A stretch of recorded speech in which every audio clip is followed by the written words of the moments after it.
great season. We said from the beginning we had a really special group, just the way that we approached every single day. We worked really, really hard this season. DJ said it in the locker room. I think all of us got better this season. So, it's a tough ending for us. There's a big difference between being a great basketball player and just being loud. Napheesa Collier lets her game speak for itself, while others, like Angel Reese, rely on drama, distractions, and questionable tactics. You said you guys are talking about it. Everyone is talking about it. And so that brings more eyeballs to the game. Again, I don't agree with what she did, but I like the fact that women's basketball and women's sports is such a conversation. Napheesa Collier just called out Angel Reese for playing dirty. And guess what? It's only going to get worse from here. On the rollout. How about Rose holding McBride to just 5 points? Reese claps her hands and reaches in with the puck. Oh, she just got teed up. So I didn't see the... Napheesa Collier has proven herself as a true leader and competitor. She was named Unrivaled's first ever MVP, leading the league with 25.7 points per game and ranking in the top 5 for rebounds. She also dominated the mid-season one-on-one tournament, securing the $200,000 prize, then gave half of it to her team's staff and trainers. That's the kind of player she is. She wins, she leads, and she lifts others up. I just have to say, I wouldn't be here without my team and my coaches. Yes, give it up for them. When her team, the Lunar Owls, suffered an unexpected loss, she still delivered a stunning 36-point performance. Collier doesn't make excuses. She doesn't need cheap shots or online drama to stay in the spotlight.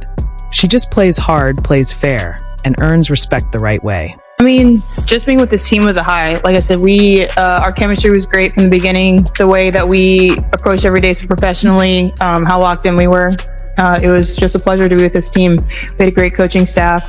So obviously, we want to take that into next year, but kind of just thinking about this for tonight for a little bit. Do you have other questions? Angel Reese, on the other hand, is taking a very different path. Instead of focusing on her game, she's constantly caught up in controversy and distractions. She plays with reckless aggression, often crossing the line from physical to dirty. Her style is built more on intimidation than skill, and when things don't go her way, she complains, plays the victim, or seeks attention. My job, putting the pressure on one another, defending. Angel Reese is more about headlines than highlights. She was ejected from a game for unnecessary antics, and now, with an injury ruling her out of the playoffs, she's once again shifting the conversation away from basketball. Instead of using this time to improve, she's focused on social media, dancing half-naked, promoting her podcast, and making statements that have nothing to do with the game. That's the problem with Reese. She wants to be seen as a superstar, but she's not putting in the work to actually become one. While Napheesa Collier is leading teams and breaking records, Reese is caught up in the hype, relying on drama instead of developing her skills. At some point, she'll have to decide what she really wants. Does she want to be a true champion like Collier, or does she just want attention? Because right now, Collier is building a legacy, while Reese is just chasing clout. There's a difference between playing tough basketball and playing reckless, sloppy, and downright dirty. And every time Reese steps on the court, she proves which side she's on. She falls more than she scores, throws elbows instead of making plays, and misses layups that should be automatic points. Yet, for some reason, the refs keep letting her get away with it.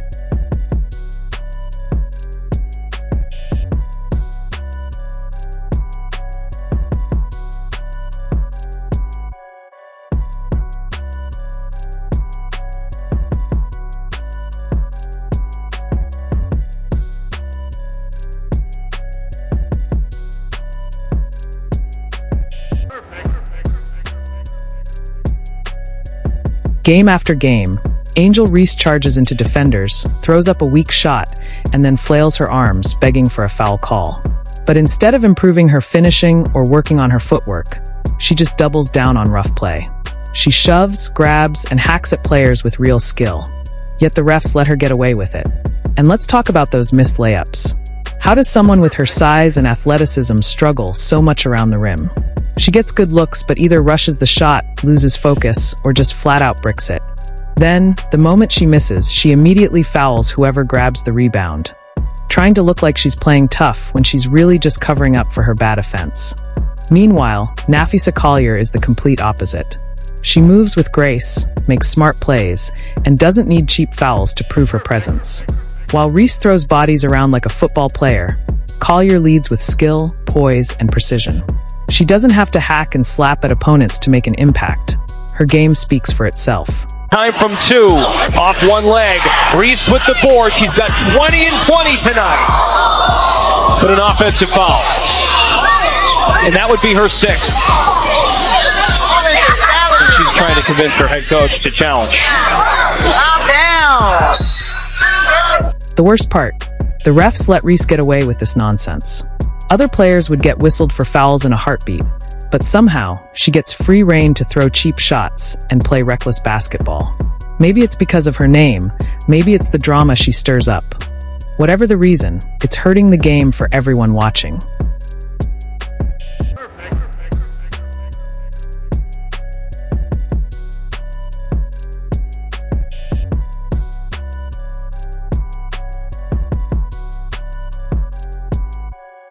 At some point, the league needs to step up and put an end to this mess. Basketball is about skill, not just bullying your way into the spotlight. But as long as the refs keep looking the other way, Reese will keep fouling, flopping, and failing, while real players like Collier keep winning. And now, her reckless style of play has finally caught up with her. Angel Reese has been ruled out of the unrivaled semifinals with a wrist injury. The same wrist that already needed surgery last year. Honestly, this was bound to happen. When you play rough instead of smart, hack at players instead of refining your game, and rely on brute force instead of skill, injuries aren't a question of if, they're a matter of when. Money wasn't an option. What could we get? And honestly, we got like almost everything because we really try to make the experience as good as possible for the athlete. We want to make it worth their while. We try to, if there's anything you guys want, let us know. To heart, we try to accommodate for it. I feel like there is not. This is exactly why Caitlin Clark wanted nothing to do with Unrivaled. She saw the direction the league was heading, more about physicality, drama, and trying to look tough, rather than real elite competition. Clark made the smart choice. Instead of risking her body for a quick payday, she focused on what truly matters, developing her game and preparing for a long, successful career. But then I also look at the play she drew up, and the play was for Burrell to get downhill. So it's interesting, you know, the communication of you want Howard to step up, but the play for Burrell probably because she wants to get her going. But some players just can't resist the fast money. Angel Reese jumped into Unrivaled desperate to prove herself, desperate for attention, and of course desperate for that quick cash. And now, she's out, injured, just like that. She put herself at risk in a league that values spectacle over skill, and now she's paying the price. Meanwhile, Napheesa Collier is thriving.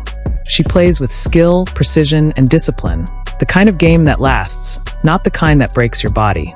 She took home the MVP, dominated in scoring, and won the one-on-one tournament without resorting to the reckless play that got Reese sidelined. On a shoot around this morning, a power dribble by Reese. Couldn't finish high off the glass. Shaves out space. Angel Reese on the putback. At the end of the day, real players know what matters. Caitlin Clark knew better than to get involved, and Napheesa Collier knew how to dominate without taking unnecessary risks. But Reese? She chose chaos, and now she's watching the semifinals from the sidelines.